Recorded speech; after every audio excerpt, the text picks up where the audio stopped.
के लोग भी शामिल है, सभी लोग शामिल है, तभी घोटाला हो रहा है। नहीं तो अगर चुनाव आयोग भर केवल होता तो चुनाव आयोग को सुप्रीम कोर्ट का जो जजमेंट था 2013 का, उस पर मानना चाहिए था। या तो ईवीएम मशीन बैन करता, ईवीएम बैलेट पेपर चुनाव कराता, और या तो पीटी से निकलने वाली पर्ची के 100% गिनती कराता। तो ईवीएम मशीन जान के सब करवा रहा है, ऐसा कहा जा सकता है। जैसे अमेरिका ने पहले ये कहा गया था कि अमेरिका से ही चुनाव मशीन वाला सिस्टम शुरू हुआ था ईवीएम का, तो क्या अमेरिका इस समय करवा रहा है, या अमेरिका सहमत है कि नहीं सहमत है, या अमेरिका में तो बैलेट पेपर द्वारा होता है?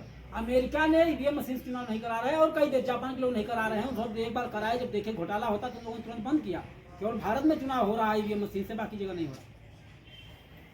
और आप लोग कुछ कहना चाहेंगे इसके बारे में? आप भी बोलना चाहेंगे, आप बोलिए थोड़ा सा। ईवीएम मशीन तो बंद होना चाहिए, बैलेट पेपर पर चुनाव होना चाहिए, हम यही कहना चाहते हैं।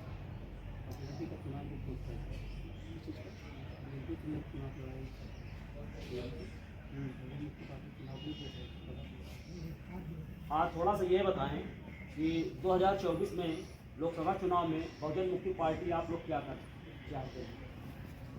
2024 का जो लोकसभा का चुनाव है, बहुजन मुक्ति पार्टी एक गठबंधन में शामिल है। भारत में पहले से 2 गठबंधन थे, एक इंडिया गठबंधन और एक एनडीए गठबंधन। इंडिया गठबंधन का नेतृत्व करने वाला कांग्रेस है, और इंडियन गठबंधन का नेतृत्व करने वाला भाजपा है। तो एक तीसरा मोर्चा बनाया गया, बहुजन क्रांति मोर्चा, राष्ट्रीय परिवर्तन मोर्चा।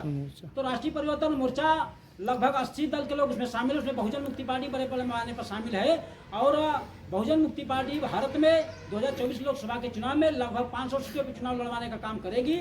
या तो अभी सीट शेयरिंग का मामला चल रहा है, अगर सीट शेयरिंग होगा तो जितने सीटों पे बात बनेगी उतना होगा, नहीं 500 सीटों पे बहुजन मुक्ति पार्टी चुनाव लड़वाएगी। उत्तर प्रदेश में 80 लोकसभा का सीट है, 80 के 80 लोकसभा पे बहुजन मुक्ति पार्टी चुनाव लड़वाएगी। भारतीय जनता पार्टी के राष्ट्रीय अध्यक्ष वो जेपी नड्डा जी का कहना है, कह रहे हमारी मोदी सरकार हैट्रिक करने जा रही है, 2024 में फिर से प्रधानमंत्री बनने जा रहे हैं, हैट्रिक मारने जा रहे हैं।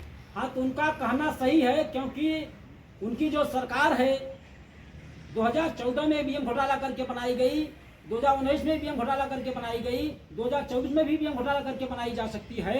क्योंकि 2014 से लेके अभी तक इन लोगों ने कोई काम किया नहीं। सबसे ज्यादा सत्यानाश ओबीसी का किया।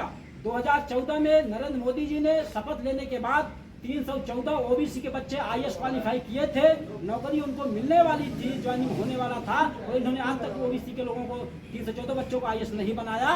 और विद्यार्थियों के विरोध में कार्यक्रम कर रहे हैं, किसानों के विरोध में कार्यक्रम कर रहे हैं, मजदूरों के विरोध में कार्यक्रम कर रहे हैं। महिलाएं संतुष्ट नहीं है, किसान संतुष्ट नहीं है, कोई भी इनसे संतुष्ट नहीं है। उसके बाद भी अगर उनकी सरकार बन रही है तो कैसे बन रही है? अगर इनको अपने काम पर भरोसा है, विश्वास है, ईवीएम मशीन हटा करके बैलेट पेपर से चुनाव करवा के देखे इनकी कितनी सीटें आ सकती हैं। ईवीएम मशीन रहेगी तो बीजेपी की सरकार बन सकती है, ऐसा कहा जा सकता है। आप किसी पार्टी से, राष्ट्रीय पार्टी से संगठन करना चाहेंगे?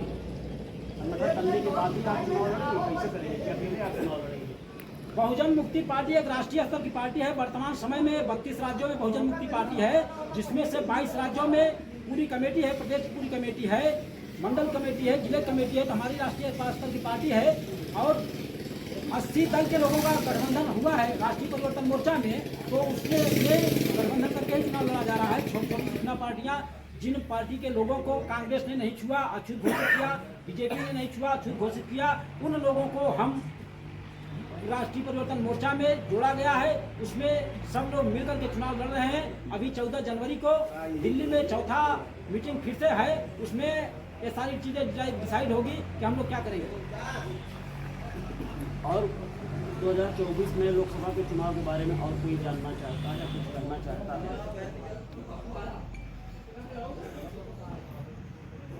ठीक है, धन्यवाद दिया आपको। धन्यवाद।